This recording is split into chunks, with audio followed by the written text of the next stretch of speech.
Magandang hapon mga kabay. So meron naman po ako ulit ditong estimate. Ayan.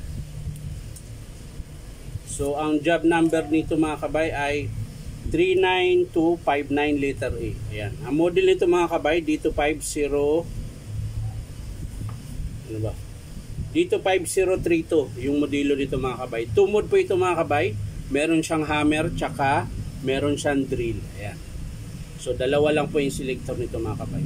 Yung 033 nito mga kabay, yun yung 3 mode. Meron siyang drill, hammer, tsaka chipping. Ayan. So ito mga kabay, sasaksak natin. Ayan. So wala po siya. Ayun. Papatay-patay po yung power niya mga kabay. Ayan. Ayan. Ayan. So titingnan natin mga kabay. Tara, samahan nyo po. So yan mga kabay, binuksan ko na po.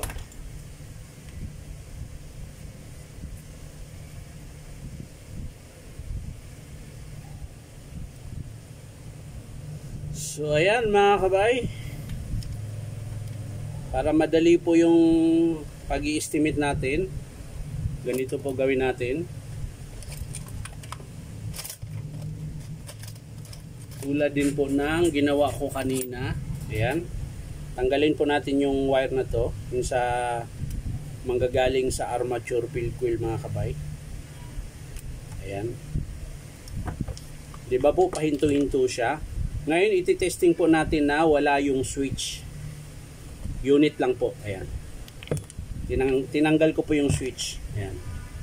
So ang gagawin natin mga kabay, yung pan-testing natin ito. Para hindi na po tayo maghahagilap pa.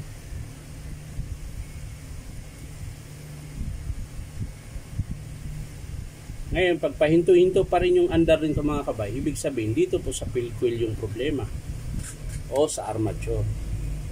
So ngayon mga kabay, titesting natin. Ayan. So sasaksak po natin mga kabay ha.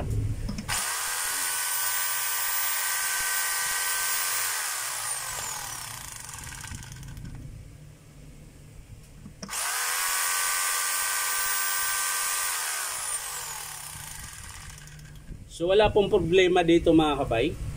Buo po ito. So ibig sabihin po ang sira nun mga kabay, dito po sa switch.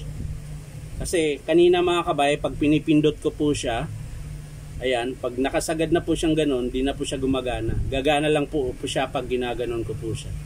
Ayan. Pero pag nakasteady po siya ng piga, wala po siyang power. Ayan. Kailangan yung gaganunin para kumadyut-kadyut yung motor.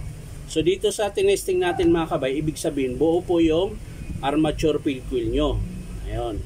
Ngayon, di ko lang alam kung yung hammer nito mga kabay malakas. So para malaman din natin kung malakas yung hammer mga kabay, lalagyan natin ngayon ng bala. Ayan. Tapos yung bakal ko na pan-testing, ayan. Ayan. Sa ano po ito mga kabay, yung bakal na to sa magnetic drill ng DeWalt. Ayan. So ito po yung ginawa kong pang testing ngayon. I-test natin, saksak natin.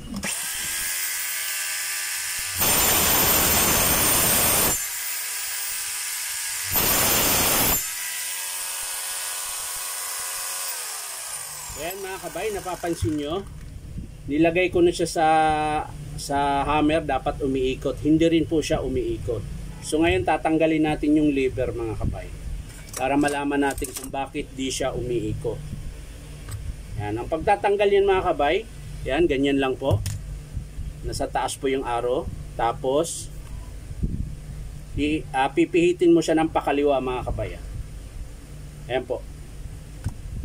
Yan. Kalas na po yan mga kabay. So ayan mga kabay. Ayun.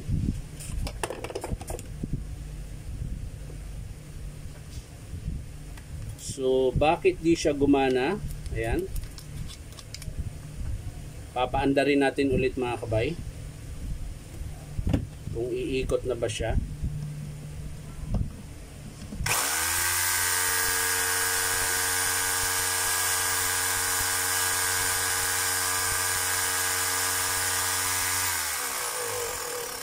So, may sira din po dito sa kanyang selector.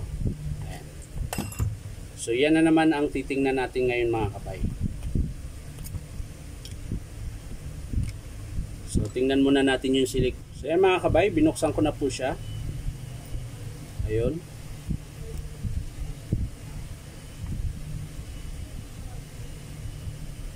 So tingnan natin kung bakit ayaw niya magsilik mga kabay. Bakit? Yan ay ating alamin. Ayun. Sa loko din ay.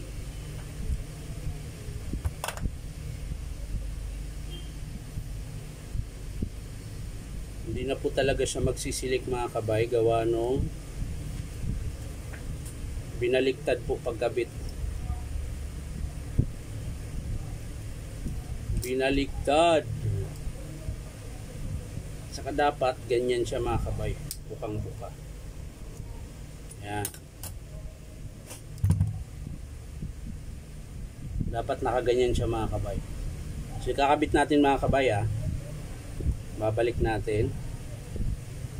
So ayan, yan na po yung forma niya mga kabay.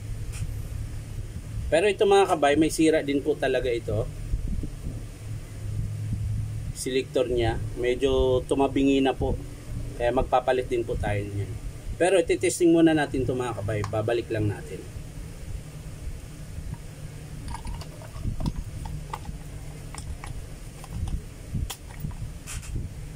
So yan mga kabay, nakabit ko na po.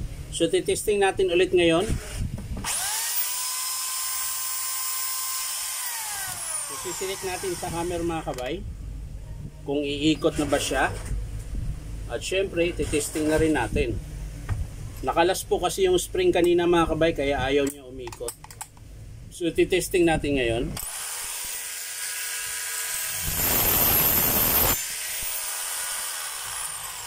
So medyo mahina na rin yung hammer mga kabay.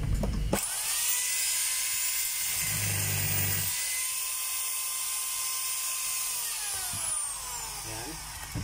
So ang estimate natin dito mga kabay, kung napapansin nyo po yung spring kanina nakalas, kaya kahit nakahammer o nakadrill siya, hindi po umiikot yung spindle. So magpapalit din po tayo ng spring, magpapalit tayo ng spindle, tsaka o-ring at switch. Yun po yung estimate dito sa dito 5032 na rotary hammer na 2 mode. So ulitin ko mga kabay, ang estimate po dito, spindle, yung spring na nakalas kanina, tapos itong lever, tsaka switch. Ayan. So hindi ko na pakita mga kabay kung paano buuin. Papakita ko na lang sa inyo mga kabay kapag in-approve ng customer. So yan lang mga kabay, maraming salamat. Bye bye.